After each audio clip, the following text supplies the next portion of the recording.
Welcome to CBSE words. तो हम पढ़ रहे थे ग्रेड 8 साइंस का 10th चैप्टर और इस चैप्टर की 2 वीडियोस अपलोड हो चुकी हैं। अगर आपने नहीं देखा तो description as well as comment section में आपको प्लेलिस्ट का लिंक मिल जाएगा, वहां से देख सकते हो। आज का हमारा टॉपिक है 10.3 what are the laws of reflection. तो चलिए रिफ्लेक्शन के लॉज हम जान लेते हैं। Let us not repeat an activity which we did earlier in grade 7। तो चलो वही एक्टिविटी रिपीट करते हैं जो इससे पहले ग्रेड 7 में हमने की थी, but this time we will extend it further. लेकिन इस बार इसको थोड़ा और एक्सटेंड करेंगे, यानी और डिटेल में चीजें जानेंगे। Do you remember doing the activity for observing the reflection of beam of light from a plane mirror? तो ग्रेड 7 में हमने रिफ्लेक्शन को ऑब्जर्व किया था कि बीम ऑफ लाइट जब जाती है तो मिरर से टकरा के वो डायरेक्शन चेंज कर लेती है। तो क्या उसके बारे में आपको याद है? चलिए फिर से हम वही काम यहाँ पर करेंगे। Activity 10.7 late us experiment. चलिए एक्सपेरिमेंट करते हैं। ये मेरे पास एक कार्डबोर्ड का पीस है। इसमें आप देख सकते हो नीचे की तरफ मैंने एक पतली सी स्लिट बना दी है, यानी एक पतला सा कट लगा दिया है। अब इसको यहाँ पर मैं ऐसे रखूंगा और सामने आप देख सकते हो ये मिरर लगा हुआ है और ये प्लेन पेपर है। अब इसको मैं इस क्लिप की मदद से ऐसे प्लेस कर देता हूँ मिरर के सामने। अब यहाँ से मैं लाइट जलाऊंगा तो जो लाइट है, अब देखो बाकी पोर्शन तो कार्डबोर्ड से ब्लॉक रहेगा, सिर्फ ये जो स्लिट बनी है वहीं से लाइट पास होके आगे की तरफ जाएगी और सामने जो मिरर लगा हुआ है वहां टकराएगी। तो क्या होगा आप देखना। अब ये मोबाइल का फ्लैश मैंने ऑन कर दिया है और इसको इस कार्डबोर्ड के पीछे मैं रखता हूं और देखना क्या होता है। यहां आप देख सकते हो मोबाइल से निकलने वाली जो लाइट है वो स्लिट से पास होते हुए मिरर से टकरा रही है और टकरा के ये ऐसे वापस आ रही है। तो ये सारी चीजें तो हमने कर ली। Now move the slit and torch slightly so that beam of light falls at different angle on the mirror. अब स्लिट और टॉर्च को आप मूव कराओ ताकि जो बीम ऑफ लाइट है वो किसी और एंगल से मिरर पे फॉल करे। Does the reflected beam of light also shift? तो वो लाइट जो मिरर से रिफ्लेक्ट करके आ रही, क्या वो भी शिफ्ट हो जा रही है? यानी वो लाइट जो हमारे टॉर्च या फ्लैश लाइट से निकल के स्लिट से पास होते हुए मिरर से टकरा रही है, जब उसको हम शिफ्ट करा रहे हैं, उसको मूव करा रहे हैं, तो वो लाइट जो मिरर से टकरा के वापस आ रही है, क्या वो भी शिफ्ट हो रही है? तो चलिए देखते हैं इसको। अब जैसे जैसे मैं मोबाइल और स्लिट को मूव करा रहा हूं, आप देख सकते हो वो लाइट जो मिरर से टकरा के वापस आ रही है वो भी शिफ्ट हो रही है, यानी वो भी मूव करते हुए आपको दिखेगी। तो वो लाइट जो मोबाइल से निकल के स्लिट से पास होते हुए मिरर पे जा रही है, जब उसको हम चेंज करा रहे हैं, उसको शिफ्ट कर रहे हैं, तो वो लाइट जो मिरर से टकरा के वापस आ रही है वो भी शिफ्ट हो रही है। तो यस, जो रिफ्लेक्टेड बीम है लाइट की वो भी शिफ्ट हो रही है। ये यहाँ इमेज बनी है, आप देख सकते हो। A beam of light falling on mirror, A वाले में क्या है, at one angle, B at another angle. ये स्लिट से लाइट पास होते हुए मिरर से टकरा रही है। अभी अगर मिरर और उसके बीच के एंगल देखें तो इसके बीच के एंगल अगर हम x मान लें तो उसके लिए जो रिफ्लेक्टेड वाली बीम है वो ऐसे जा रही है। जब हमने ये वाला जो एंगल है कम कर दिया, यानी और ऐसे तिरछा जा रही है लाइट, तो ये एंगल आप देख सकते हो x से थोड़ा कम है, इसको हम y मान लेते हैं। तो जो रिफ्लेक्टेड बीम है वो भी शिफ्ट हो जा रही है, वो ऐसे चली जा रही है। Make a beam of light fall on the mirror at different angles and observe how the direction of the reflected beam changes. अब इसी तरह से अलग अलग एंगल पे लाइट की बीम को मिरर पे फॉल कराओ और देखो किस तरीके से जो रिफ्लेक्टेड बीम है उसका डायरेक्शन चेंज होता है। To understand this better let us draw this on paper step by step. अब इसको अच्छे से समझने के लिए, यानी किस तरीके से डायरेक्शन चेंज हो रहा है, कैसे रिफ्लेक्टेड बीम शिफ्ट हो रही है, इसको अच्छे से समझने के लिए इसको हम पेपर पे चलिए ड्रॉ कर लेते हैं step by step. But before doing that let us learn how to represent light. लेकिन उससे पहले हम ये तो समझ लें लाइट को कैसे रिप्रेजेंट करोगे। लाइट तो दिख रही है लेकिन पेपर पे लाइट कैसे ड्रॉ करोगे? We often represent light by straight lines with arrows और रेज। अब लाइट को अक्सर हम कैसे रिप्रेजेंट करते हैं? स्ट्रेट लाइन से। जैसे मान लो लाइट ऐसे जा रही है तो हम उसके लिए स्ट्रेट लाइन ड्रॉ कर देंगे। लेकिन अब आप पूछोगे लाइट लेफ्ट से राइट जा रही है कि राइट से लेफ्ट जा रही है? सिंपल स्ट्रेट लाइन बनाने से हमको ये तो नहीं पता चलेगा कि लाइट किधर से किधर जा रही है, तो उसके लिए हम एरो लगा देते हैं। जैसे मान लो लाइट इस तरफ ऐसे जा रही है तो हम यहाँ पर ऐसे बीच में या इधर कहीं पर भी, आमतौर से बीच में ही लगाते हैं, तो ये ऐसे एरो बना देंगे। तो ये इस तरह से जो आप देख रहे हो ये है लाइट की रे। जहां पर एक स्ट्रेट लाइन हमने बना दी, उस पर एरो लगा दी जो डायरेक्शन बता रही कि लाइट किधर से किधर जा रही है। तो ये हमने क्या ड्रॉ किया है? रे।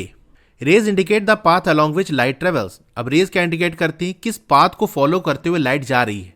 Do you remember learning earlier that the light travels along a straight line? क्या आपको याद है, आप पहले पढ़ चुके हो कि जो लाइट है वो स्ट्रेट लाइन में ट्रेवल करती है।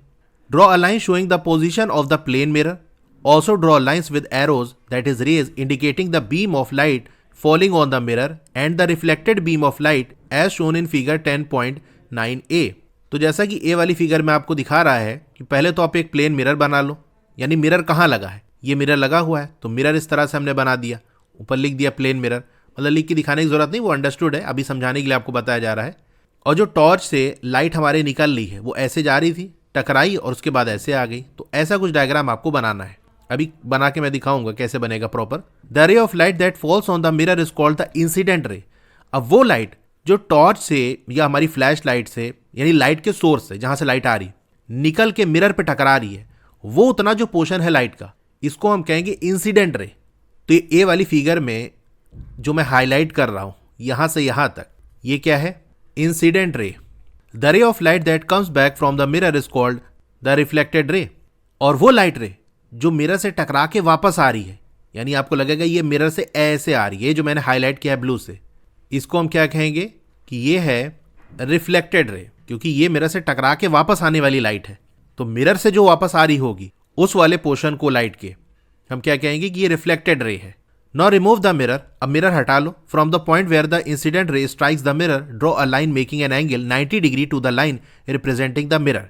अब मिरर हटा लो और वो पॉइंट जहां पर जो इंसिडेंट रे है वो स्ट्राइक कर रही है, टकरा रही है।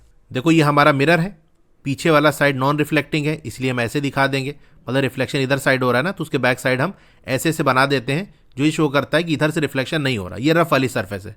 अब जैसे ये लाइट गई और ये टकराई और ऐसे आ गई, तो जहां पर ये लाइट टकराई थी, ये वाला जो पॉइंट है, जैसे इसको हम ओ मान लेते हैं, तो यहां से हम क्या करेंगे, draw a line making 90 degree to the line representing the mirror.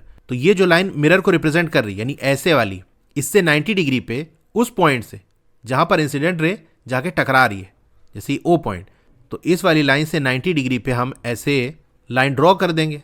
तो ये 90 डिग्री बना रहा है, यानी यहाँ नीचे में अगर बनाऊं तो ये ऐसे आपको ड्रॉ कर देना है। तो ये टोटल यहाँ से यहाँ तक जो है ये 90 डिग्री है, यानी जो मिरर है और जो लाइन हम ड्रॉ करेंगे डॉटेड लाइन, उसके बीच में कितना एंगल होना चाहिए, 90 डिग्री का एंगल होना चाहिए। और कहाँ पे लाइन ड्रॉ करेंगे, जहां पर इंसिडेंट रे मिरर से टकरा रही है उस पॉइंट से हम 90 डिग्री पे लाइन ड्रॉ कर देंगे। This line is known as the normal to the reflecting surface at the point of incidence, that is O. इस लाइन को हम कहेंगे कि ये नॉर्मल है रिफ्लेक्टिंग सरफेस से। तो जैसे कोई सरफेस है उससे 90 डिग्री पे कोई लाइन हम ड्रॉ करते हैं, ये जैसे 90 डिग्री है, तो ये जो लाइन हमने ड्रॉ की इसके कई सारे नाम हैं। जैसे सिंपल हम कह देते हैं कि 90 डिग्री पे ये लाइन है, या इसी को परपेंडिकुलर कहते हैं, या इसी को नॉर्मल भी कहा जाता है। और हायर क्लास में जाओगे, इनफैक्ट जब मैं बीटेक कर रहा था तो वहाँ जो हम टर्म यूज़ करते थे वो ऑर्थोगोनल था, वहाँ परपेंडिकुलर काफ़ी कम यूज़ होता था। सिंपल कहा जाता था कि एक लाइन है उससे ऑर्थोगोनल एक लाइन जा रही है, तो ऑर्थोगोनल मतलब 90 डिग्री। तो अलग अलग नाम है। तो नॉर्मल किसको कहेंगे, किसी भी सरफेस से 90 डिग्री पे जो लाइन बनेगी उसी को हम नॉर्मल कहेंगे, यानी इसको आप परपेंडिकुलर कहते हो, उसको नॉर्मल भी कह सकते हो, उसका दूसरा नाम नॉर्मल है। अब किसी भी सरफेस पे जो नॉर्मल है वो बहुत सारे बनाए जा सकते हैं, जैसे मैं यहाँ बना दूँ, इस जगह पर ऐसे बना दूँ, ऐसे बना दूँ, कई सारी लाइन हो सकती है ना। तो हमको बताना पड़ेगा कौन से नॉर्मल की बात हो रही है। हालांकि आप यहाँ जब यूज़ करोगे ना तो जनरली नॉर्मल ही हम कहते हैं कि ये नॉर्मल लाइन है। तो आपने देखा 1 2 3 4 जैसे मैंने 4 नॉर्मल ड्रॉ कर दिए इसी सरफेस के लिए। तो किस नॉर्मल की बात कर रहे हैं वो भी हमको इंडिकेट करना होता है। तो इसीलिए देखो यहाँ लिखा है normal to the reflecting surface at the point of incidence, जहां पर इंसिडेंट रे आके मिरर को टकरा रही है उस पॉइंट पे नॉर्मल की बात कर रहे हैं। जैसे इंसिडेंट रे यहां से आके इधर टकरा रही है तो इस वाले पॉइंट पे हमको नॉर्मल ड्रॉ करना होगा। जैसे कि आपको फिगर 10.9 बी में दिया हुआ है, ये देख सकते हो यहाँ पर सेट स्क्वायर का यूज़ किया है। तो एक साइड इस मिरर पे रख दिया, दूसरे साइड आपको ये, क्योंकि सेट स्क्वायर जो होता है ना ये ऐसे ट्राइंगल जैसा होगा, अपने ज्योमेट्री बॉक्स में देखना, तो यहाँ पर इसके 90 डिग्री होता है। तो इस लाइन को मिरर पे आपने सेट कर लिया तो ये वाली लाइन जो आप ड्रॉ करोगे वो 90 डिग्री की बन जाएगी। वरना आप प्रोटेक्टर का यूज़ करते हो तो एक बार रखते हो, उस पर 90 वाले पे पॉइंट लगाते हो, फिर उस पॉइंट के अलॉन्ग लाइन ड्रॉ करते हो, तो थोड़ा टाइम लग जाता है। इससे फास्ट हो जाता है, एक बार में काम हो जाता है। The angle between the normal and the incident रे is called the angle of incidence. अब नॉर्मल और इंसिडेंट रे के बीच का जो एंगल है, ये देखो ये इंसिडेंट रे है, ये नॉर्मल है, इसके बीच का जो एंगल बनेगा उसको हम क्या कहेंगे, एंगल ऑफ इंसिडेंस, जिसको स्मॉल आई से डिनोट करते हैं। The angle between the normal and the reflected ray is known as the angle of reflection, जिसको स्मॉल आर से डिनोट करते हैं। मतलब सिंपल है, इंसिडेंट रे और नॉर्मल के बीच को जो एंगल बनेगा वो एंगल ऑफ इंसिडेंस, नॉर्मल और रिफ्लेक्टेड रे के बीच में जो एंगल बनेगा वो एंगल ऑफ रिफ्लेक्शन। अच्छा वर्ड ध्यान देना, जो रे है वो इंसिडेंट है DENT, और जो एंगल है वो इंसिडेंस है DENCE। तो ऐसे ना कर देना angle of incident, incidence, n के बाद टी नहीं आके CE आएगा अगर एंगल की बात होगी। इसी तरीके से रे तो कौन सी है, रिफ्लेक्टेड, TED, और एंगल कौन सा बनेगा, रिफ्लेक्शन। तो चलो इसको मैं आपको ड्रॉ करके दिखाता हूं, फिर आगे बात करेंगे। अब यहां पर इस इमेज को देखो, ये जो ब्लैक कलर से आप देख रहे हो ये मिरर है, यानी यहीं पर तो मिरर लगा हुआ है। तो जहां मिरर लगा है वहां पर ऐसे लाइन ड्रॉ कर देते हैं, मतलब इसको डायग्राम्स कैसे शो करेंगे वो देख रहे हैं। तो जहां मिरर लगा है उस पोजीशन पे हमने एक लाइन ड्रॉ कर दी। अब इसी तरीके से जो इंसिडेंट रे है, जो टॉर्च से निकल के आके मिरर से टकरा रही है, उसको ड्रॉ कर देते हैं। फिर वो लाइट रे जो कि मिरर से टकरा के वापस आ रही, दैट इज रिफ्लेक्टेड रे, उसको ड्रॉ कर देते हैं। जैसा कि हमको इमेज दिख रहा है उसी के अलॉन्ग हमने ये ड्राइंग बना दी। अब जो मिरर वाली लाइन है इससे 90 डिग्री पे एक लाइन ड्रॉ करेंगे, उस पॉइंट से जहां पर इंसिडेंट रे टकरा रही है, यानी ये वाला जो यहां पॉइंट है यहीं पर से 90 डिग्री पे एक लाइन ड्रॉ कर देंगे। इसको थोड़ा डॉटेड लाइन से हम शो करेंगे। तो ये हमारा नॉर्मल हो गया। अभी जो हमने ड्रॉ किया है इसको थोड़ा साइड कर लेते हैं ताकि अच्छे से डायग्राम हमको दिख सके। अब मिरर में ऐसे तो ड्रॉ कर देंगे पीछे की तरफ कि पीछे वाला जो साइड है वो नॉन रिफ्लेक्टिंग है, यानी ऊपर वाला, और नीचे वाला हिस्सा रिफ्लेक्टिंग है, वहीं से लाइट टकरा के वापस जाएगी। तो ऐसे आपको ड्रॉ करना होगा। तो ये हमारा प्लेन मिरर है और ये रेड वाले में ऐसे एरो बना देना कि ये इंसिडेंट रे है। इसी तरह से जो ब्लू वाली रे है उसमें इधर की तरफ ऐसे एरो बना देना क्योंकि ये वापस आ रही है। ये रिफ्लेक्टेड रे है और ये डॉटेड वाली जो लाइन है ये नॉर्मल है। नॉर्मल और इंसिडेंट रे के बीच का जो एंगल है उसको आई से डिनोट करेंगे, that is angle of incidence. और नॉर्मल और रिफ्लेक्टेड रे के बीच का जो एंगल है इसको आर से डिनोट करेंगे, यानी एंगल ऑफ रिफ्लेक्शन। अब चलिए एंगल आई और एंगल आर को मेजर करते हैं कि ये कितना डिग्री आ रहा है। तो ये एंगल आई आप देख सकते हो 29.6, वही 29.9, 30 डिग्री 29 डिग्री मान सकते हो। अब एंगल आर आप देखो, ये भी 29.4, 30, मतलब ऑलमोस्ट 30 डिग्री आप मान सकते हो, या 29 डिग्री। तो मेन चीज आपने ये ऑब्जर्व की यहां पर कि दोनों एंगल आपस में इक्वल है, एंगल आई और angle r, that is angle of incidence and angle of reflection, दोनों इक्वल आ रहे हैं। अब अगर एंगल ऑफ इंसिडेंस को हम इंक्रीज कर दें, मतलब अभी जैसे देख सकते हो इंसिडेंट रे ऐसे जा रही है, ये बिल्कुल सीधा नॉर्मल होगा। तो लाइट यहां से कहीं पास कराएं, थोड़ा नॉर्मल से और दूर कर दें, तो उस केस में एंगल ऑफ इंसिडेंस इंक्रीज हो जाएगा। तब क्या होगा चलिए देखते हैं। तो उसकी भी मैंने फोटो ली है, ये देख सकते हो यहाँ पर और तिरछा जो है लाइट रे हो गई है, यानी बीच में जो नॉर्मल है उससे और दूर हो चुकी है इंसिडेंट रे। इसी के साथ साथ जो रिफ्लेक्टेड रे है वो भी इंक्रीज हो गई है। चलिए इसका मेजरमेंट लेके देखते हैं कि अब एंगल ऑफ इंसिडेंस और एंगल ऑफ रिफ्लेक्शन कितना हो गया है। तो ये मिरर हो गया, लाइट ऐसे जा रही है, ये इंसिडेंट रे हो गई, ये रिफ्लेक्टेड रे हो गई, और ये नॉर्मल ड्रॉ कर दिया। अब इसको राइट में शिफ्ट कर लेते हैं। ये आई है यानी एंगल ऑफ इंसिडेंस, और ये आर है यानी एंगल ऑफ रिफ्लेक्शन।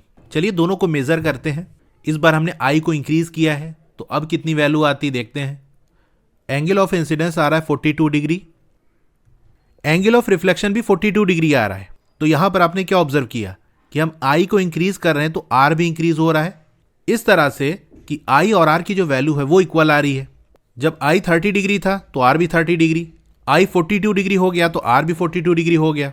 तो यहां से क्या बात समझ में आई कि अगर हम एंगल ऑफ इंसिडेंस को इंक्रीज करेंगे तो एंगल ऑफ रिफ्लेक्शन भी इंक्रीज हो जाएगा, और ये दोनों आपस में इक्वल होते हैं। अगर आई को चेंज करेंगे तो आर भी चेंज होगा। On your drawing measure the angle of incidence and angle of reflection and note it in table 10.1। तो नीचे टेबल दिया है, इसके अंदर आपको नोट डाउन कर लेना है।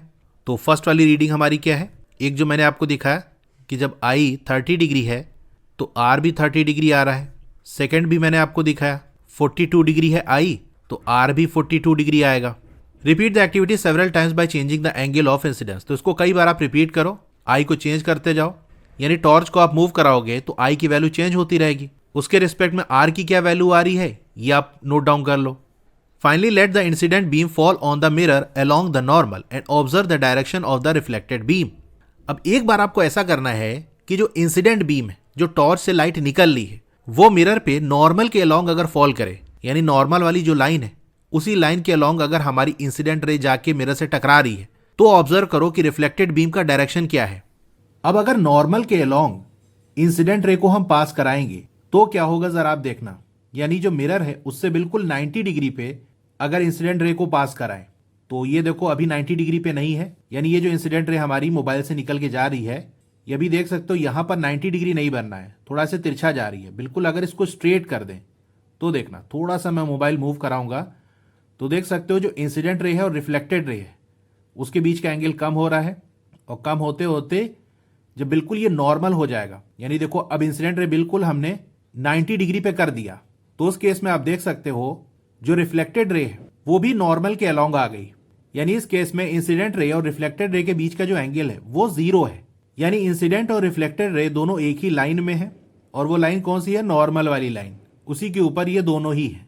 तो आपने क्या देखा कि जैसे ये हमारा मिरर है और ये नॉर्मल है, अगर जो टॉर्च है वो यहाँ पर है यानी लाइट बिल्कुल सीधा जाके मिरर से टकरा रही है इसी नॉर्मल के अलोंग, तो आपने ये देखा कि जो रिफ्लेक्टेड रे है वो भी इसी लाइन के अलोंग है, मतलब ऐसे जाएगी और ऐसे ही ये वापस आ जाएगी। What would be the angle of incidence and the angle of reflection in this case? तो इस केस में आई और आर की वैल्यू क्या होगी भाई, बिल्कुल नॉर्मल वाली ही लाइन के अलोंग अगर इंसिडेंट रे जा रही है तो उन दोनों के बीच में कोई एंगल नहीं होगा यानी 0 डिग्री होगा, और रिफ्लेक्टेड रे भी नॉर्मल के ही अलोंग आ रही है, तो जो रिफ्लेक्टेड रे है और नॉर्मल ये बिल्कुल एक के ऊपर एक है, मिले हुए हैं, यानी इनके बीच का एंगल 0 डिग्री है। Both the angles would be 0 in this case, तो इस केस में दोनों ही एंगल क्या होंगे, 0 होंगे। तो ऐसे आप और भी ट्राई कर सकते हो, एक रीडिंग और बता देता हूं, जैसे आपने आई 17 डिग्री रख लिया तो जो आर है वो भी 17 डिग्री आएगा, और अगर बिल्कुल नॉर्मल के अलोंग हम लाइट को इंसिडेंट कराएं तो उस केस में आई की वैल्यू क्या हो जाएगी, 0 डिग्री हो जाएगी, तो आई 0 तो आर भी 0 डिग्री। तो ऐसे क्वेश्चन बन सकता है कि अगर इंसिडेंट बीम फॉल करती है मिरर पे अलोंग द नॉर्मल वाली लाइन के ही अलोंग वो जा रही है, तो उस केस में एंगल ऑफ रिफ्लेक्शन क्या होगा, 0 होगा, एंगल ऑफ इंसिडेंस भी 0 होगा, एंगल ऑफ रिफ्लेक्शन भी 0 होगा। Do you notice that both the angles in table 10.1 are nearly equal? तो आपने नोटिस किया होगा कि दोनों ही जो एंगल है यानी आई और आर वो लगभग इक्वल है, मतलब एग्जैक्टली इक्वल होते हैं। तो आप एक्सपेरिमेंट करोगे तो आपकी जो बीम है जैसे कि आपने देखा होगा थोड़ी मोटी है, और उसको ट्रैक करने में कि कहाँ से लाइट जा रही है कहाँ आ रही है इसमें थोड़ा सा एरर हो जाता है, तो हो सकता है 1-2 डिग्री इधर उधर भी हो जाए, वो इसलिए कि थोड़ा सा एरर आ गया, लेकिन होते एग्जैक्टली इक्वल ही है। If done successfully the experiment shows that angle of incidence that is i is equal to angle of reflection that is r. अगर एकदम केयरफुली करोगे इस तरह से कि गलती के चांस कम से कम हो, तो फिर एक्सपेरिमेंट में आपको ये पता चलेगा कि आई और आर आपस में इक्वल है। This is a law of reflection. तो ये एक लॉ है रिफ्लेक्शन का कि अगर एक लाइट की बीम मिरर से टकराती है और रिफ्लेक्ट करके वापस आती है तो उस केस में एंगल ऑफ इंसिडेंस और एंगल ऑफ रिफ्लेक्शन ये इक्वल होगा। Activity 10.5 let us experiment. चलिए एक्सपेरिमेंट करते हैं।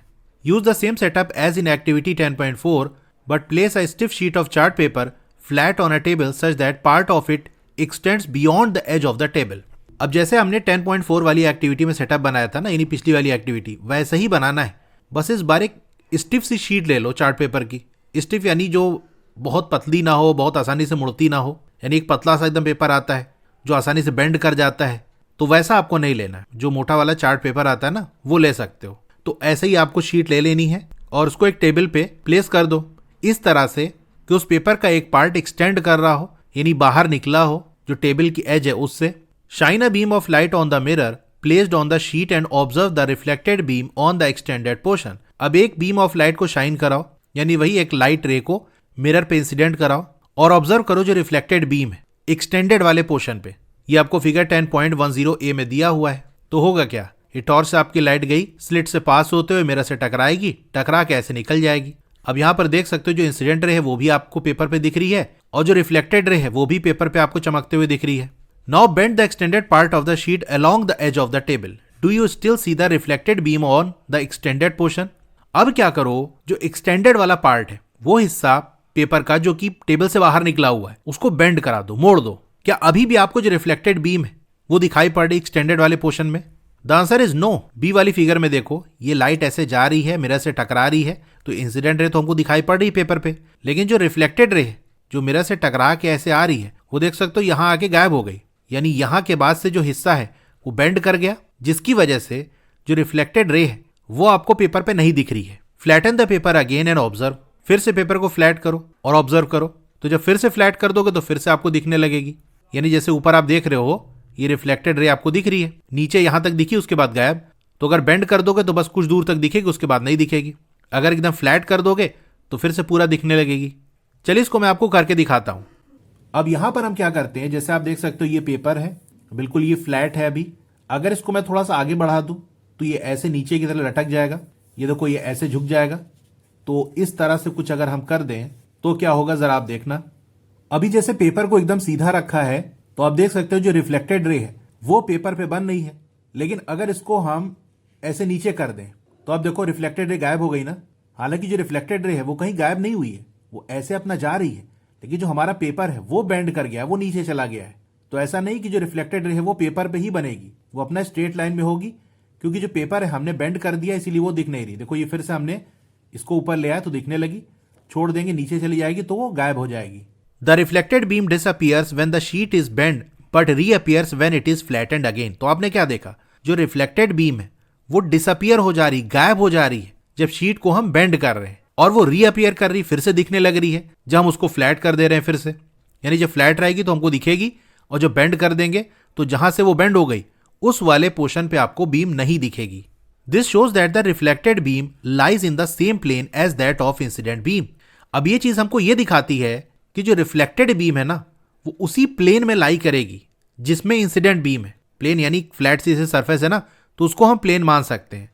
तो अपने सेटअप के नीचे जो व्हाइट कलर का हमने पेपर लगाया है वो पेपर एकदम फ्लैट है, तो उसको हम एक प्लेन मान सकते हैं। अब जो इंसिडेंट बीम है वो हमको उस प्लेन पे दिखाई पड़ रही है। जब तक वो पेपर पूरा फ्लैट रहेगा तो रिफ्लेक्टेड रे भी हमको उसी सरफेस पे दिखेगी, यानी उसी प्लेन पे दिखेगी। Bending the sheet creates a new plane breaking this alignment. जब हम शीट को बेंड कर रहे हैं तो वो जो पूरी शीट है अब एक सिंगल फ्लैट सरफेस नहीं रह गई। अगर साइड से मैं दिखाऊं तो जैसे ये इतना फ्लैट है, उसके बाद जो पेपर है वो ऐसे बेंड कर गया, तो यहां से यहां तक ये एक फ्लैट सरफेस है, यानी ये एक प्लेन है। ये जो ऐसे बेंड कर गया ये दूसरा कोई प्लेन बन गया, क्योंकि दूसरी फ्लैट सरफेस है जो नीचे की तरफ ऐसे जा रही है। और जो इंसिडेंट रे रिफ्लेक्टेड रे ये एक ही प्लेन में होती है। तो अगर इस वाले प्लेन में इंसिडेंट रे है तो रिफ्लेक्टेड रे भी इसी प्लेन में होगी। लेकिन यहां तो आगे कुछ है नहीं, ये हिस्सा तो बेंड कर दिया, इसलिए आपको नहीं दिख रही है। तो जो इंसिडेंट रे है, रिफ्लेक्टेड रे है और नॉर्मल, ये तीनों क्या होंगे, एक ही प्लेन में लाई करेंगे, यानी एक ही फ्लैट सरफेस पे होंगे। अब इंसिडेंट रे किसी भी डायरेक्शन में कहीं से भी आ रही हो, रिफ्लेक्टेड रे उसी हिसाब से अपना डायरेक्शन चूज करेगी कि जो इंसिडेंट रे है, रिफ्लेक्टेड रे है, वो एक ही प्लेन में हो। और सिर्फ ये दोनों ही नहीं बल्कि नॉर्मल भी इन्हीं के प्लेन में होगा। अब ये तीनों एक प्लेन में होंगे, इसका क्या मतलब है थोड़ा और अच्छे से मैं आपको प्रैक्टिकली करके दिखाता हूं। अभी देख सकते हो मेरे पास एक कार्ड है, इसकी जो सरफेस है एकदम फ्लैट है, तो इसको हम एक प्लेन मान सकते हैं। प्लेन यानी जो बिल्कुल फ्लैट सी सरफेस हो उसी को हम प्लेन कहेंगे। अब अभी देख सकते हो ये प्लेन हमारा ऐसे है, इस प्लेन को हम ऐसे कर सकते हैं, यानी अभी ये वर्टिकल था ऊपर नीचे ऐसे, इसको ऐसे कर सकते हैं हॉरिजॉन्टल। तो इसकी सरफेस देखो एकदम फ्लैट है ना, कहीं ऊपर नीचे तो है नहीं, एकदम फ्लैट सी सरफेस है, तो इसको हम प्लेन कहेंगे। तो प्लेन ऐसे हो सकता है, ऐसे हो सकता है, इसको ऐसे मूव करा सकते हैं, ऐसे कर सकते हैं, किसी भी डायरेक्शन में कैसे भी हम इसको मूवमेंट करा सकते हैं, रहेगा ये प्लेन ही। अब मान लो ये हमारा मिरर है, इसको हमने ऐसे रख दिया और इस पे हम लाइट इंसिडेंट करा रहे हैं। तो लाइट की जो बीम है वो किसी भी डायरेक्शन से हम इंसिडेंट करा सकते हैं।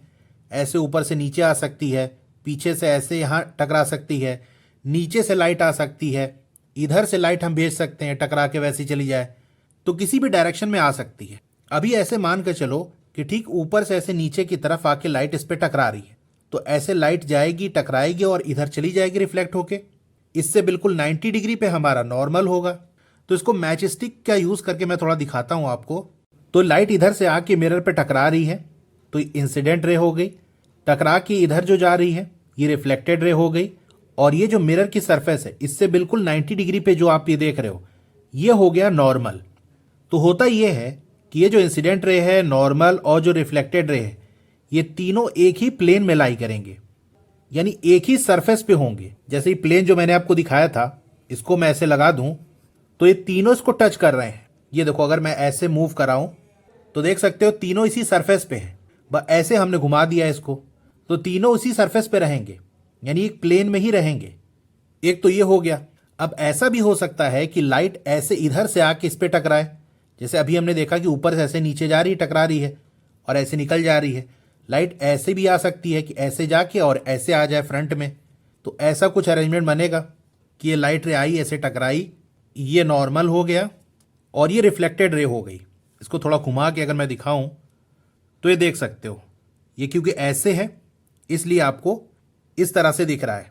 तो ये भी देख सकते हो एक प्लेन में ही है, एकदम सरफेस पे ही है। अब जैसे यहां पर आप देखो, ये इंसिडेंट रे है, ये रिफ्लेक्टेड रे है और ये नॉर्मल है। तो तीनों देख सकते हो एक ही प्लेन में है। ये देखो मैंने हाथ रखा है, तीनों इसको टच कर रहे हैं, फ्लैट सरफेस पे ही आ रहे हैं। अगर मैं इसको घुमा दूं तो ये देख सकते हो ये एकदम फ्लैट है। तो लाइट अगर ऐसे ऊपर से आ रही है तो ऐसे नीचे निकल जाएगी, और जो नॉर्मल है ये सब एक प्लेन में होंगे। अगर लाइट ऐसे पीछे से आ रही है, यहाँ टकराएगी तो रिफ्लेक्ट करके ऐसे चली जाएगी, नॉर्मल इस तरह से। अगेन आप देख सकते हो ये एक ही प्लेन में है। अगर एक प्लेन में ना होते तो कैसे दिखता, जैसे मैं इसको ऐसे मूव करा देता हूँ, तो अब देखो ये दोनों तो एक प्लेन में है, इस सरफेस को टच कर रहे हैं, लेकिन ये ऐसी किसी प्लेन में है, ऐसे जो जा रही है, इसकी सरफेस अलग है। ये तीनों एक साथ एक प्लेन के अंदर नहीं दिख रहे हैं। ये दो तो टच कर रहा है लेकिन ये वाला टच नहीं कर रहा है। तो अब यहां पर देखो, जब हम शीट को बेंड करा रहे थे तो रिफ्लेक्टेड रे हमको क्यों नहीं दिख रही थी। जैसे अभी ये जो हमारा शीट ऑफ पेपर है ये एकदम फ्लैट है। अगर हम इसको ऐसे बेंड करा दें तो उस केस में जो इंसिडेंट रे है और जो नॉर्मल है वो तो इसी सरफेस पे है, लेकिन ये वाला हिस्सा जो है पेपर का वो बेंड कर गया, नीचे चला गया, तो ये एक अलग प्लेन बन गया। अब जो रिफ्लेक्टेड रे है वो तो अपना उसी प्लेन में रहती है, ऐसे जाएगी। तो देखो ये पेपर को टच नहीं कर रही है, ये पेपर के ऊपर से निकल जा रही है। इसीलिए स्टार्टिंग का थोड़ा पोर्शन आपको दिखेगा, लेकिन उसके बाद वो रिफ्लेक्टेड रे आपको नहीं दिखेगी, क्योंकि अगर वो पेपर को टच करती तो हमको एक लाइन बनते हुए दिखती, लेकिन पेपर तो बेंड कर गया, उसका प्लेन चेंज हो चुका है। अगर ये एकदम फ्लैट होता तो उस केस में रिफ्लेक्टेड रे हमको दिखती। अभी रिफ्लेक्टेड रे ऐसे निकल जा रही है, देखो पेपर को टच नहीं कर रही है ना। तो यहां से भी ये प्रूव हो गया कि इंसिडेंट रे, नॉर्मल और रिफ्लेक्टेड रे ये एक ही प्लेन में होते हैं। अब अगर इधर साइड का आपने प्लेन चेंज कर दिया, इधर मोड़ दिया, तो रिफ्लेक्टेड रे आपको नहीं दिखेगी। वापस से अगर आप इसको सीधा कर लोगे तो फिर से दिखने लगेगी, क्योंकि उस केस में एकदम फ्लैट हो गया, सिंगल प्लेन बन गया। तो ऐसा होता है। तो अब आप समझ गए होंगे, the incident ray, the normal to the mirror at the point of incidence and the reflected ray all lies in the same plane. तो जो इंसिडेंट रे है और जो नॉर्मल है मिरर पे, यानी मिरर से 90 डिग्री पे जो लाइन है इंसिडेंस वाले पॉइंट पे, यानी जहां पर इंसिडेंट रे आके मिरर को टकरा रही है, उस पॉइंट से अगर मिरर से 90 डिग्री पे लाइन ड्रॉ कर दें तो वही नॉर्मल होगा। तो ये जो नॉर्मल है और जो रिफ्लेक्टेड रे है ये सेम प्लेन पे होंगे। यानी अगर किसी फ्लैट सरफेस से इन तीनों को टच कराएं तो तीनों टच हो जाएगा। ऐसा नहीं होगा कोई टच नहीं कर रहा है, तीनों ही टच करेंगे, क्योंकि एक ही प्लेन में है, तो एक फ्लैट सरफेस पे वो आ जाएंगे। This is another law of reflection. तो ये एक और लॉ है रिफ्लेक्शन का। एक तो हमने क्या देखा कि एंगल ऑफ इंसिडेंस और एंगल ऑफ रिफ्लेक्शन ये इक्वल होते हैं। दूसरा लॉ ये है कि जो इंसिडेंट रे है, नॉर्मल और रिफ्लेक्टेड रे, ये तीनों एक ही प्लेन में लाई करेंगे। A step further, in the two cases even though the directions of the incident rays are different, they fall at the same point on the mirror and thus the directions of the normal are same। अब ये दो case देखो, यहां एक left side का arrangement है, right side वाला है। इनमें जो इंसिडेंट रे का डायरेक्शन है वो अलग है। लेफ्ट साइड वाले अरेंजमेंट में अगर आप देखो तो जो इंसिडेंट रे है वो हॉरिजॉन्टल प्लेन में है, यानी इधर से लाइट आके यहाँ टकरा रही है, और जो रिफ्लेक्टेड रे है वो ऐसे निकल जा रही है। वहीं सेकेंड वाले केस में देखो, जो इंसिडेंट रे है ऐसे ऊपर से आके नीचे की तरफ यहाँ ऐसे टकरा रही है, तो रिफ्लेक्टेड रे ऐसे नीचे की तरफ निकल जा रही है। अब थोड़ा ये 3D अरेंजमेंट है तो उसी हिसाब से आप विजुअलाइज करो। ये दोनों केस मैंने आपको दिखाए थे कि जब इंसिडेंट रे हॉरिजॉन्टल प्लेन में है तो जो नॉर्मल और रिफ्लेक्टेड रे है वो कैसी है, और जब इंसिडेंट रे वर्टिकल प्लेन में है तो नॉर्मल और रिफ्लेक्टेड रे कैसी है, वो भी दोनों चीज मैंने आपको दिखाई थी कि नहीं। तो यहाँ ये कह रहा है कि दोनों केस में जो इंसिडेंट रे है उसका डायरेक्शन अलग है। लेफ्ट साइड वाले अरेंजमेंट में जो इंसिडेंट रे है वो ऐसे आके टकरा रही है हॉरिजॉन्टल प्लेन में, राइट में ये ऐसे वर्टिकल प्लेन से आ रही है, लेकिन दोनों केस में सेम पॉइंट पे आके ही वो टकरा रही है। जैसे यहां पर ये इंसिडेंट रे ऐसे जाके टकरा रही है, और सेकंड केस में कैसे आ रही, ऊपर से नीचे की तरफ आ रही है, लेकिन दोनों केस में सेम पॉइंट पे ही आके स्ट्राइक कर रही है। तो नॉर्मल का जो डायरेक्शन है वो सेम होगा, क्योंकि जो नॉर्मल है वो मिरर से 90 डिग्री पे होता है। जैसे हमने ये मिरर बना दिया, अब इंसिडेंट रे आके यहाँ पे टकरा रही है, तो इसी पॉइंट से नॉर्मल हमारा ऐसे 90 डिग्री पे बन जाएगा। तो मिरर उसी तरह से प्लेस है, देखो लेफ्ट साइड और राइट साइड उसी तरह से मिरर रखा हुआ है, और उसी पॉइंट पे आके इंसिडेंट रे टकरा रही है मिरर से, तो नॉर्मल का डायरेक्शन तो वही होगा, क्योंकि जो नॉर्मल है वो मिरर से 90 डिग्री पे होगा, और जिस पॉइंट पे आके इंसिडेंट रे टकरा रही है मिरर से वहीं से बनेगा। तो दोनों केस में जो इंसिडेंट रे है वो सेम पॉइंट पे आके टकरा रही है, तो जो नॉर्मल है वो सेम होगा। However, the direction of the reflected ray is such that the incident ray, the normal at the point of incidence and the reflected ray all lies in the same plane in both cases. लेकिन जो reflected ray का direction होगा वो इस तरह से होगा कि जो इंसिडेंट रे है, नॉर्मल है, और जो रिफ्लेक्टेड रे है, ये तीनों एक ही प्लेन में हो।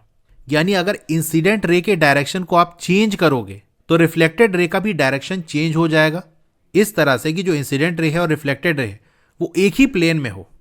अब जैसे मान लो मिरर पे ये कोई पॉइंट है, इस पे अगर कोई लाइट इंसिडेंट कर रही है इस तरह से, ये ऐसे ऊपर से आके ये ऐसे यहां पर टकरा रही है इसी पॉइंट पे, तो ये इंसिडेंट रे हो गया, ये नॉर्मल, और टकरा के लाइट ऐसे निकल जाएगी, तो ये रिफ्लेक्टेड रे हो गया। अब ये तीनों एक ही प्लेन में होंगे। अगर हम इंसिडेंट रे के डायरेक्शन को चेंज कर दें, ये इंसिडेंट रे ऐसे ऊपर से नीचे ना आके ये ऐसे पीछे से आ रही हो इस तरह से कुछ, तो क्योंकि उसी पॉइंट पे स्ट्राइक कर रही है, नॉर्मल चेंज नहीं होगा, नॉर्मल वैसे ही रहेगा। बस जो रिफ्लेक्टेड रे है ना वो अब नीचे नहीं जाएगी, क्योंकि अगर नीचे जाती तो ये दोनों तो एक प्लेन में है, इसका प्लेन अलग हो जाता। लेकिन अभी हमने पढ़ा है तीनों एक ही प्लेन में होते हैं, तो जो रिफ्लेक्टेड रे है वो अपना डायरेक्शन चेंज कर लेगी, वो ऐसे आ जाएगी इस तरह से कि ये तीनों एक ही प्लेन में हो। तो जब इंसिडेंट रे ऐसे आ रही थी, रिफ्लेक्टेड रे ऐसे थी, नॉर्मल ऐसे था, इंसिडेंट रे अगर डायरेक्शन चेंज करेगी तो देखो नॉर्मल वैसे ही है, नॉर्मल कुछ नहीं चेंज हो रहा है, बस इंसिडेंट रे चेंज किया तो रिफ्लेक्टेड रे जो नीचे की तरफ जा रही थी वो ऐसे आ गई बाहर की तरफ, ताकि तीनों एक ही प्लेन में हो। अब इसका क्वेश्चन ये है, are laws of reflection applicable to spherical mirrors also? क्या जो लॉज ऑफ रिफ्लेक्शन है वो स्फेरिकल मिरर पे भी अप्लाई होते हैं या सिर्फ प्लेन मिरर पे ही? The answer is yes, spherical mirror पे भी अप्लाई होते हैं। The laws of reflection are valid for all kinds of mirror. जो लॉज ऑफ रिफ्लेक्शन है वो किसी भी तरह का मिरर आप ले लो उस पर ही अप्लाई होगा, क्योंकि नाम देखो आप, लॉज ऑफ रिफ्लेक्शन, यानी जहां पर भी रिफ्लेक्शन हो रहा होगा, लाइट टकरा के रिफ्लेक्ट कर रही होगी, वहां पर ये लॉ अप्लाई होगा। लॉ का नाम ये नहीं है लॉ ऑफ प्लेन मिरर, बल्कि लॉ ऑफ रिफ्लेक्शन है। तो रिफ्लेक्शन प्लेन मिरर पे हो, स्फेरिकल मिरर पे हो, या कोई और शाइनी सरफेस पे हो जहां से रिफ्लेक्शन होता है, वहां पर ये लॉ लगेगा। तो चाहे प्लेन हो या स्फेरिकल, तो इसीलिए प्लेन और स्फेरिकल दोनों पे ये लॉ अप्लाई होगा। But if multiple parallel rays fall on spherical mirrors we observe something interesting. लेकिन अगर कई सारी पैरेलल रे स्फेरिकल मिरर पे फॉल कर रही है तो कुछ इंटरेस्टिंग सा हमको ऑब्जर्व होगा। क्या ऑब्जर्व होगा, चलिए देखते हैं। Activity 10.6 let us explore. चलिए एक्सप्लोर करते हैं। Collect a plane mirror, a concave mirror, a convex mirror, stand for mirrors, a torch, a comb and a paper clip to hold the comb upright. तो ये सारी चीजें आपको collect कर लेनी है। Use the same setup as activity 10.4 again. तो जैसे 10.4 वाले में हमने सेटअप बनाया था, वही वाला सेटअप फिर से बनाना है। But instead of a single slit leave many opening of the comb uncovered to obtain multiple parallel beams of light. बस यहां पर हम कॉम्ब का और ज्यादा पोर्शन ओपन रखेंगे जिससे कई सारी स्लिट हमको मिल सके, और जब उस स्लिट से लाइट पास हो तो मल्टीपल पैरेलल बीम लाइट की हमको देखने को मिले। जैसे कि आपको फिगर 10.11 ए में दिया हुआ है, ये ए वाले में देखो, इसमें ये इतना पोर्शन कॉम्ब का ओपन रखे हैं तो कई सारी स्लिट आपको दिख रही होगी। अब यहां से जब लाइट पास होगी तो कई सारी आपको लाइट की रेज देखने को मिलेंगी जो एक दूसरे के पैरेलल होंगी। Let the multiple parallel beams of light fall upon the plane mirror, concave mirror and convex mirror one by one. अभी जो पैरेलल बीम है लाइट की, इसको एक एक करके तीनों जो मिरर है उस पे फॉल कराओ। पहले प्लेन मिरर पे फॉल कराओ, कॉनकेव पे, फिर कॉन्वेक्स पे, एक एक करके। Observe the reflected beams. Reflected beam को आप ऑब्जर्व करो। Is your observation similar to what is shown in figure 10.11 B, C and D. अब जो चीज आपने ऑब्जर्व किया क्या वैसा ही है जैसे कि आपको फिगर 10.11 बी, सी, डी में ऑब्जर्व हो रहा है? तो यहां पर क्या ऑब्जर्व हो रहा है देखते हैं। तो बी वाले में प्लेन मिरर का यूज किया गया है, तो लाइट की जो बीम है वो ऐसे जा रही है, टकरा के ऐसे वापस आ जा रही है। यानी यहां पर लाइट ऐसे पैरेलल जा रही है और टकराने के बाद भी लाइट की जो बीम है वो पैरेलल है। सी वाले केस में कॉनकेव मिरर का यूज किया गया है। यहां पर लाइट की जो बीम है वो पैरेलल जा तो रही है, लेकिन टकराने के बाद ये जो लाइट है वो ऐसे दब रही है। मतलब गई तो ये पैरेलल बीम थी, लेकिन मिरर से टकराने के बाद ये इस तरह से कुछ आने लगी, कैसे जाके ये दब गई। कॉन्वेक्स मिरर के केस में क्या हुआ, ये जो बीम थी ऐसे गई, टकराने के बाद ये फैल गई।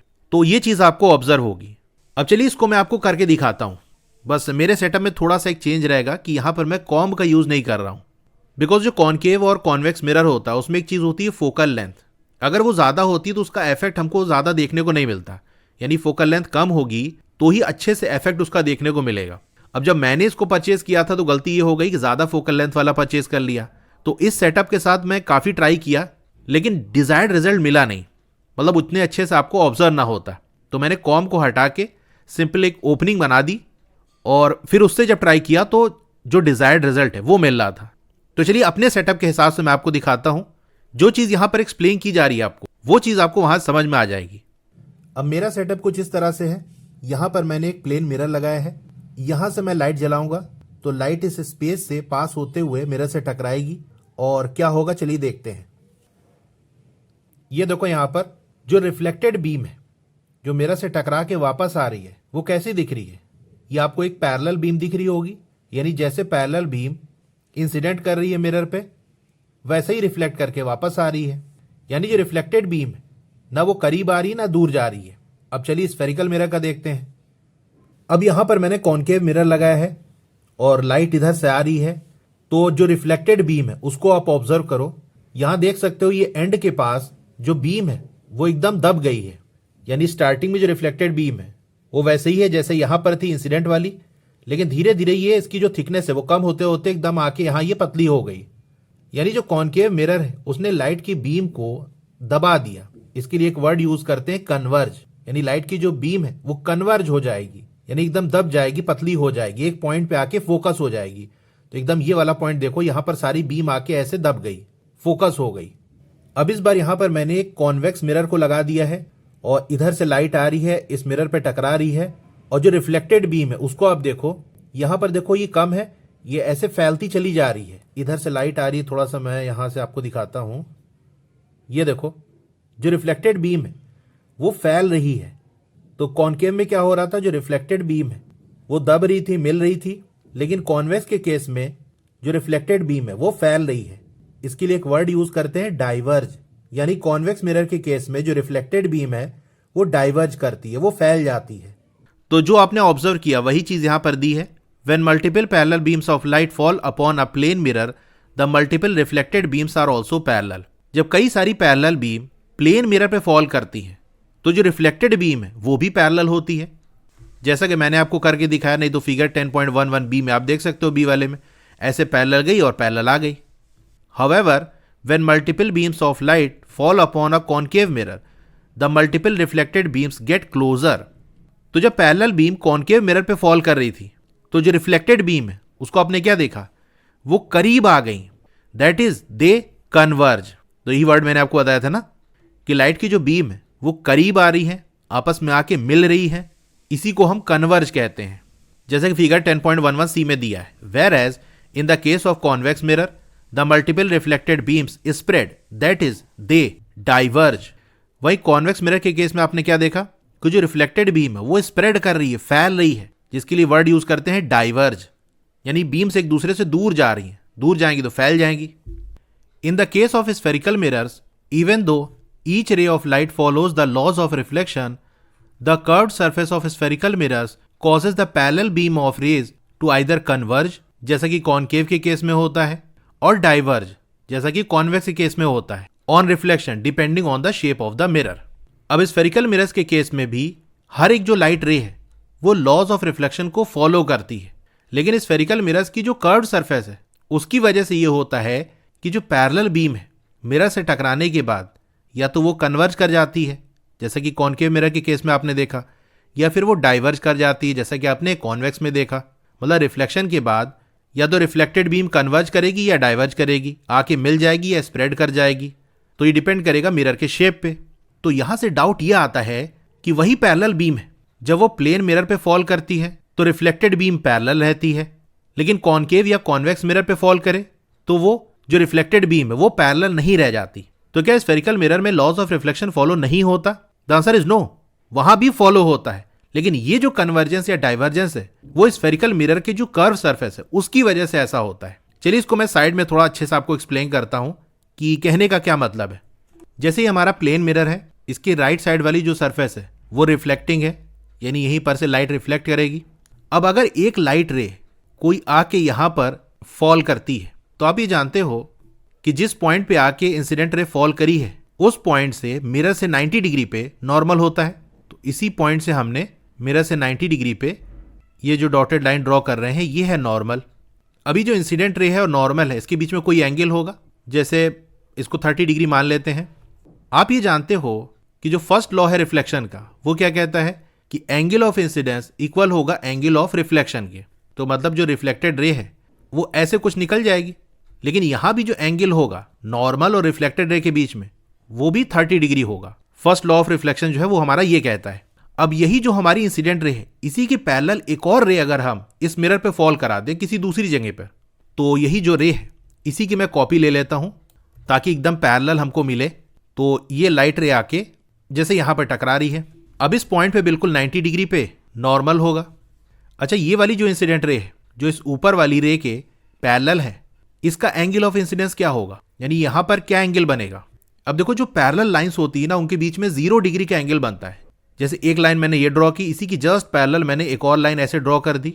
अगर इन दोनों लाइन को मैं मिलाऊंगा तो एक के ऊपर एक आ जाएगा, मतलब इनके बीच में 0 डिग्री का एंगल बनेगा।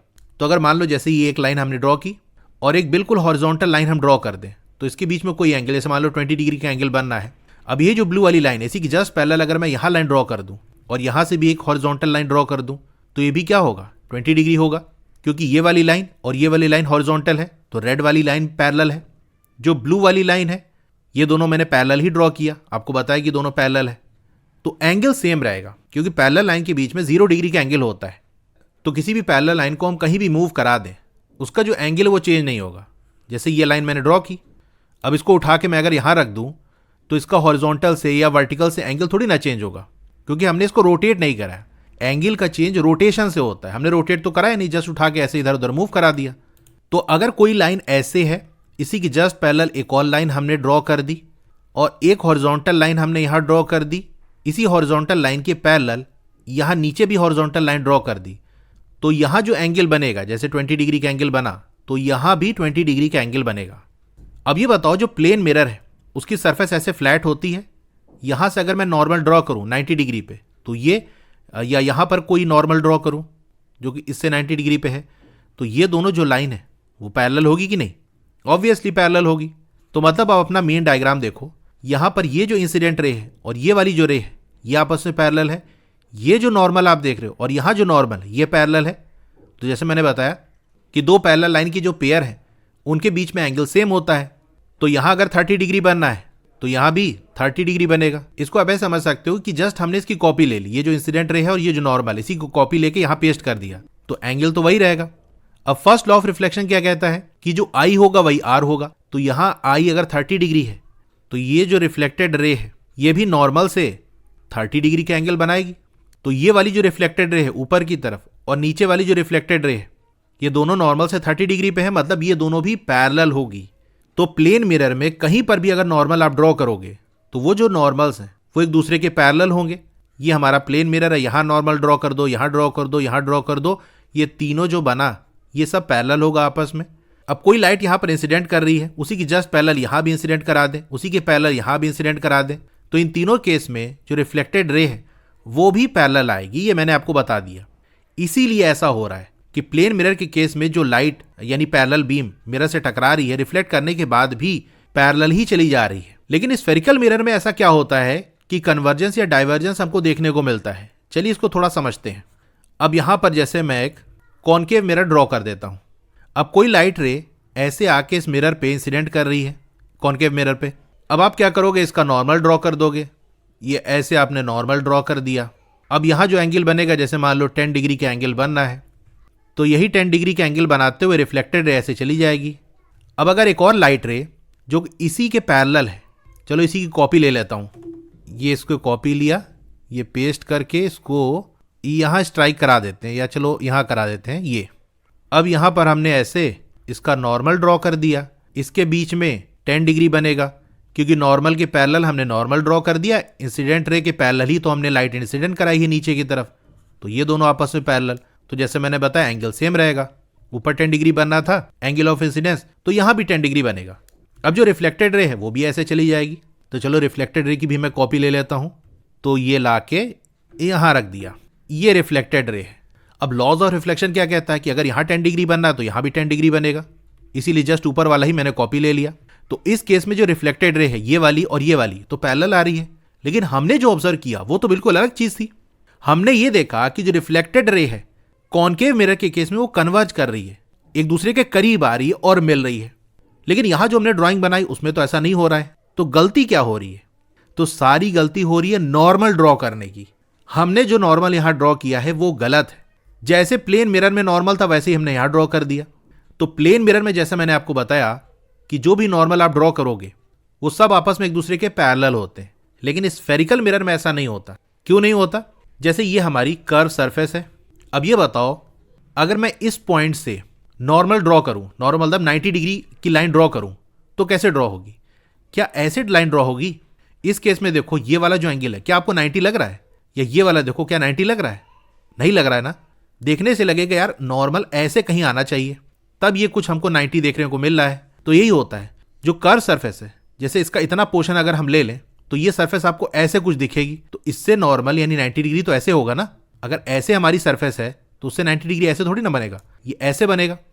तो इस पॉइंट पे अगर नॉर्मल ड्रॉ करेंगे तो ऐसे कहीं आएगा। ये वाला जो पॉइंट है यहां पर ऑलमोस्ट ये ऐसे हो गया, तो नॉर्मल इस तरह से कुछ जाएगा। इस पॉइंट की बात कर ले तो यहां देखो कर्व ऐसे जा रहा है, तो अगर सरफेस ऐसे कुछ है तो इससे 90 डिग्री तो ये बनेगा ना। तो यहां पर जो नॉर्मल है वो ऐसे कुछ जाएगा। तो जो कर्व सरफेस होती है वहां पर जो नॉर्मल है वो आपस में पैरेलल नहीं होता। ऊपर वाले में देख सकते हो नॉर्मल ऐसे जा रहा है, बिल्कुल बीच में आओगे तो ये ऐसे जाएगा, नीचे ये ऐसे जाएगा। तो नॉर्मल आपस में पैरेलल नहीं है।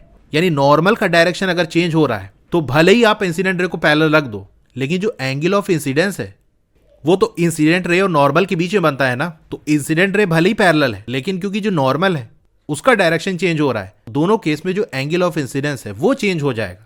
आई की वैल्यू चेंज हो जाएगी तो आर चेंज हो जाएगा, और इस हिसाब से लॉ ऑफ रिफ्लेक्शन को फॉलो करते हुए हमको कन्वर्जेंस और डाइवर्जेंस का इफेक्ट देखने को मिलता है। तो यहां पर देखो मैंने एक डायग्राम बनाया है जहां पर ये हमारा स्फेरिकल मिरर है, जैसे ये कॉनकेव मिरर है और राइट साइड इसका रिफ्लेक्टिंग है, तो ये कॉनकेव मिरर हो गया। तो जैसे मैंने आपको बताया कि अगर इस हिस्से की बात करोगे यहां पॉइंट पे, तो नॉर्मल ऐसे जाएगा, क्योंकि नॉर्मल सरफेस से 90 डिग्री होना चाहिए। अगर सरफेस हमारी ऐसे कर्व हो रही है तो 90 डिग्री ऐसे नीचे की तरफ जाएगा। सरफेस ऐसे जा रही है, जैसा कि यहां पर इस रीजन में आप देखो एक छोटा सा पार्ट अगर ले लें तो आपको ये ऐसे दिखेगा, तो यहां से 90 डिग्री ऐसे होगा। यहां पर एक छोटा सा पीस अगर मैं कट करके निकालूं तो देख सकते हो ये सरफेस ऐसे कुछ है, तो यहां से 90 डिग्री ऐसे बनेगा। तो इसीलिए जो कर्व सरफेस होती है वहां पर हर पॉइंट पे जो नॉर्मल है वो अलग होता है। तो यहां पर नॉर्मल ये है, यहां पर नॉर्मल ये है, यहां पर नॉर्मल ये है। अब अगर हम पैरेलल बीम ही इंसिडेंट कराएं, जैसे यहां पर एक लाइट ऐसे आके फॉल कर रही है इस पॉइंट पे, अब इसी के पैरेलल में ये लाइट ले आके यहां फॉल करा दूं, फिर से इसी के पैरेलल अगर मैं लाइट यहां फॉल करा दूं, तो अब इन तीनों केस में आप देखो जो एंगल ऑफ इंसिडेंस है वो अलग आएगा। यहां पर आपको एंगल ज्यादा दिख रहा होगा, जैसे देखने से लग रहा है ये लगभग 50-60 डिग्री होगा। चलो इसको 50 डिग्री मान लेते हैं। यहां वाला जो एंगल है देखो, ये जो इंसिडेंट रे है मैंने इसी की कॉपी ली ना, तो ये दोनों तो पैरेलल है, लेकिन इसका नॉर्मल अलग डायरेक्शन में जा रहा है, इसका अलग डायरेक्शन में जा रहा है, और हमको तो नॉर्मल और इंसिडेंट रे के बीच का एंगल चाहिए। तो यहां पर एंगल कम हो गया, जैसे यहां पर देखने से लग रहा है कि 20 डिग्री होगा, यहां पर करीब 25 या 30 डिग्री हमको देखने को मिल रहा है। अब जो रिफ्लेक्टेड रे होगी वो कैसी होगी? जैसे यहां से मैं एक ड्रॉ करूं तो ये ऐसे कुछ जाएगी। इसका कुछ और कलर ले लेते हैं, ये चलो ग्रीन कलर ले लिया। ये ऐसे जा रही है तो लॉ ऑफ रिफ्लेक्शन को फॉलो करेगी, इसीलिए ये जो एंगल होगा ये भी 50 डिग्री होगा। अब इस सेकंड वाले केस में फिर से लॉ ऑफ रिफ्लेक्शन फॉलो होगा, और उसके अकॉर्डिंग जो रिफ्लेक्टेड रे है वो भी नॉर्मल से 20 डिग्री बनाएगी, क्योंकि यहाँ 20 डिग्री बनना है, ऊपर 50 डिग्री बन रहा था, यहाँ 50 नहीं बनना, तो लाइट रे ऐसे चली जाएगी। इसी तरह से नीचे वाला देखो, ये 30 डिग्री बनाते हुए ऐसे चली जाएगी। तो ये देख सकते हो ये वाली जो लाइट रे है ये यानी रिफ्लेक्टेड रे, और यहां से जो आ रही है और यहां से जो आ रही है सब एक जगह आके मिल रही है। तो ये जो कन्वर्जेंस है कॉनकेव मिरर के केस में, ये इस वजह से नहीं होता कि लॉ ऑफ रिफ्लेक्शन फॉलो नहीं हो रहा है। आपने देखा लॉ ऑफ रिफ्लेक्शन फॉलो हो रहा है। ऊपर आई और आर 50 डिग्री, यहां 20 डिग्री तो यहां 20 डिग्री, यहां 30 डिग्री तो यहां 30 डिग्री। तो इंसिडेंट रे भले ही पैरेलल है, लेकिन जो नॉर्मल है उसका डायरेक्शन अलग है, इसीलिए तीनों केस में आई की जो वैल्यू है वो अलग है, और जो आई की वैल्यू है वही आर की वैल्यू है। इसीलिए जो रिफ्लेक्टेड रे आप देख सकते हो वो अलग डायरेक्शन में जा रही है, ऊपर वाली ऐसे जा रही है, नीचे वाली ऐसे जा रही है, और सबसे नीचे वाली ऐसे जा रही है। तो इन सब का डायरेक्शन अलग है, और ये सब आके एक पॉइंट में मिल जाती है। तो अब आप समझ गए होगे। इसी तरह से आप कॉन्वेक्स मिरर का समझ सकते हो कि वहां पर भी ये इफेक्ट देखने को क्यों मिलता है, यानी डाइवर्ज क्यों करती है।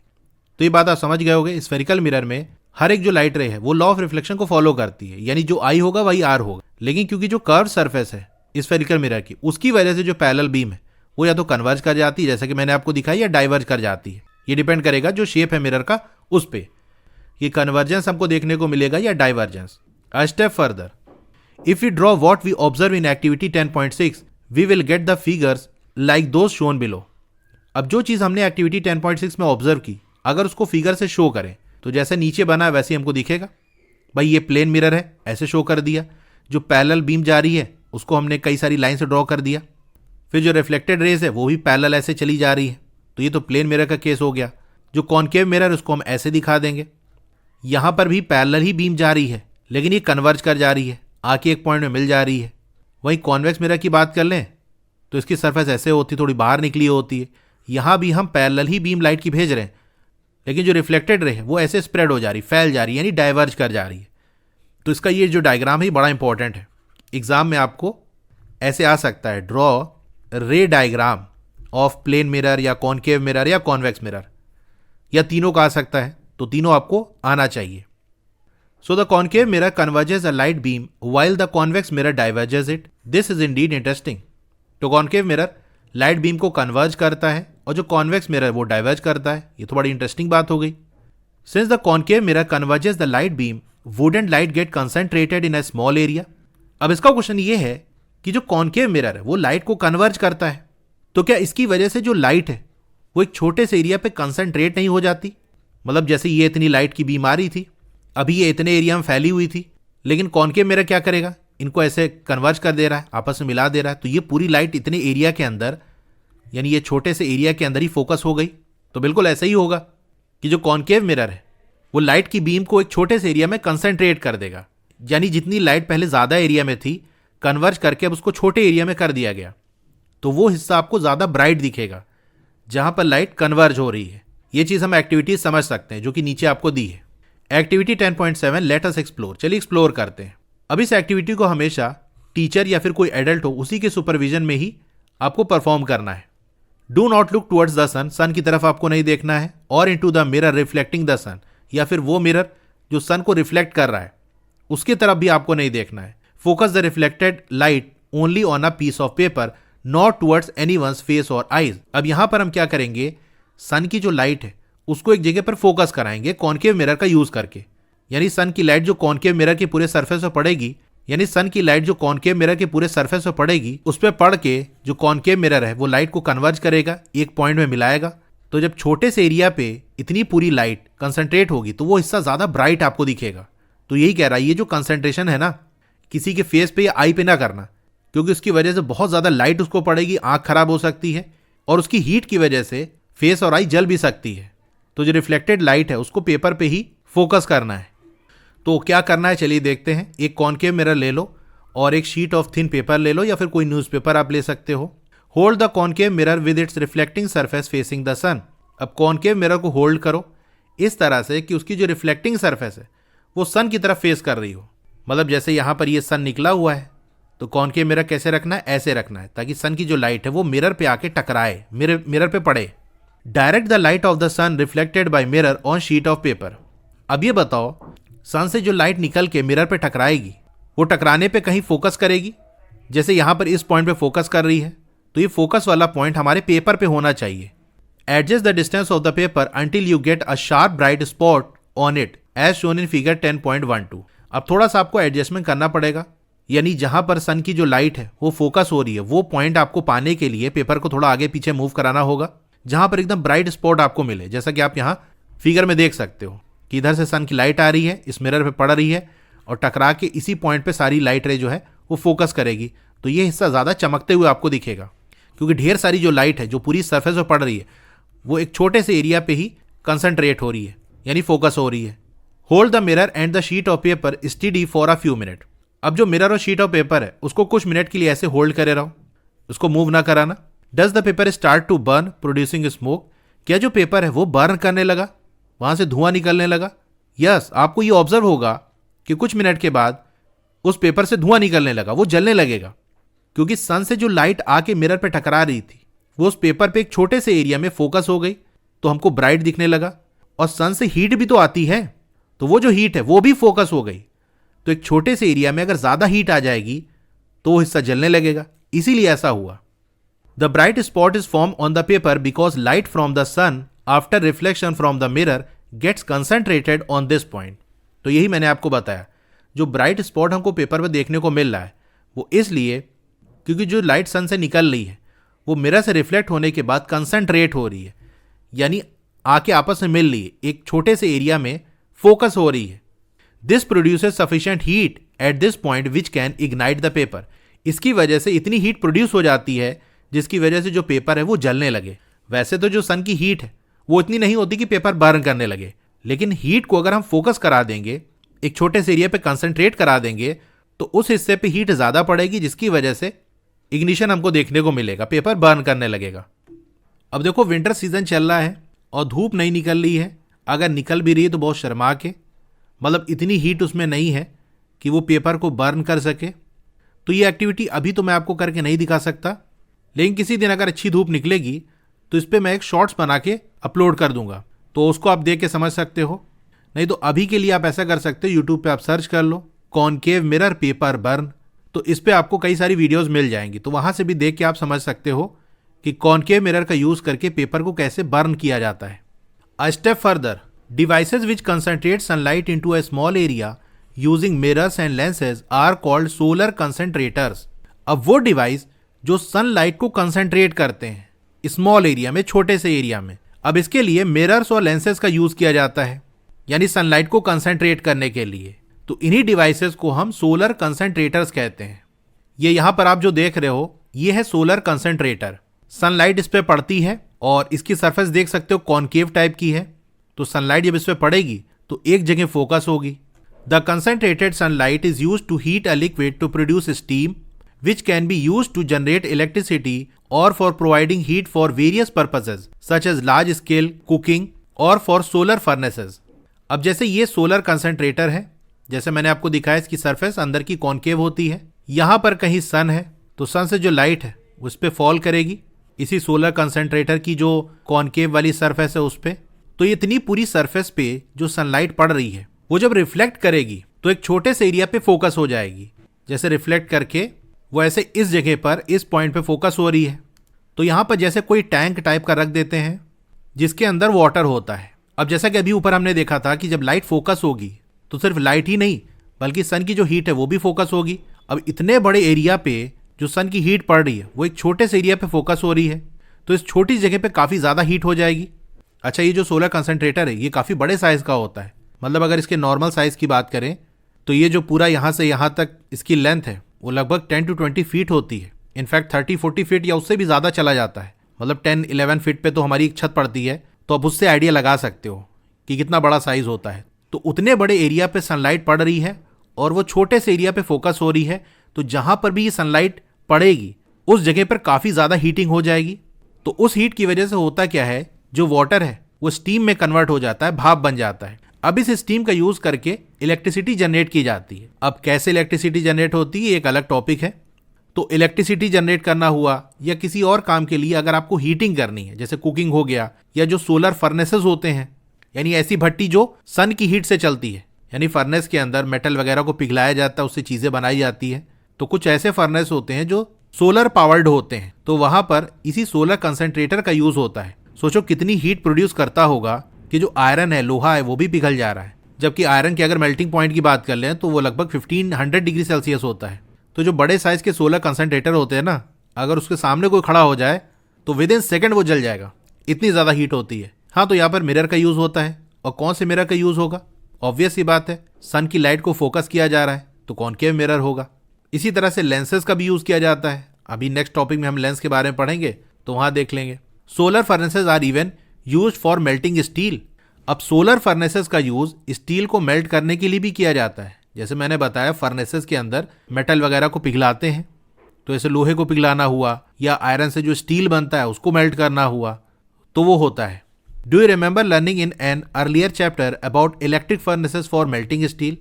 तो पहले के चैप्टर में आपने इलेक्ट्रिक फर्नेसेस के बारे में पढ़ा होगा जहाँ पर स्टील को मेल्ट किया जाता है। इसी तरह से सोलर फर्नेस भी होता है जो सोलर पावर्ड होता है, यानी वहाँ पर सन की हीट का यूज़ करके स्टील वगैरह को या और भी जो सब्सटेंस है उनको मेल्ट किया जाता है। तो ये टॉपिक आके यहाँ पर एंड हो गया। क्लास 8 की और वीडियो देखना चाहते हो तो इस तरह से आपकी वीडियो चली होगी। पहले वीडियो को लाइक कर लो, चैनल को सब्सक्राइब कर लो, मोर पे क्लिक कर देना है, फिर से मोर पे क्लिक कर देना है, तो आपका डिस्क्रिप्शन ओपन हो जाएगा। यहाँ पर आपको मेरे व्हाट्सएप चैनल का लिंक मिल जाएगा, उसको ज्वाइन कर लोगे तो आपको लेटेस्ट अपडेट मिलती रहेगी। डोंट वरी, आपका नाम और फोन नंबर किसी को भी विजिबल नहीं होगा। फिर क्लास 8 की बेस्ट बुक का लिंक मैंने दे दिया है, इस लिंक पे क्लिक करके यहाँ से परचेस कर सकते हो। अब अगर आपको स्टडी मटेरियल चाहिए, जैसे नोट्स हो गया, एक्सरसाइज के सॉल्यूशन हो गया, तो मेरी वेबसाइट विजिट कर सकते हो। और नीचे आओगे तो क्लास 8 मैथ्स की चैप्टर वाइज प्लेलिस्ट मिल जाएगी। जिस चैप्टर की वीडियो देखनी है उसके साथ में जो लिंक है उस पर आप क्लिक करोगे तो उस चैप्टर की प्लेलिस्ट ओपन हो जाएगी। और नीचे आओगे तो और भी जो सब्जेक्ट्स हैं उनकी प्लेलिस्ट का लिंक मिल जाएगा। Okay, thank you.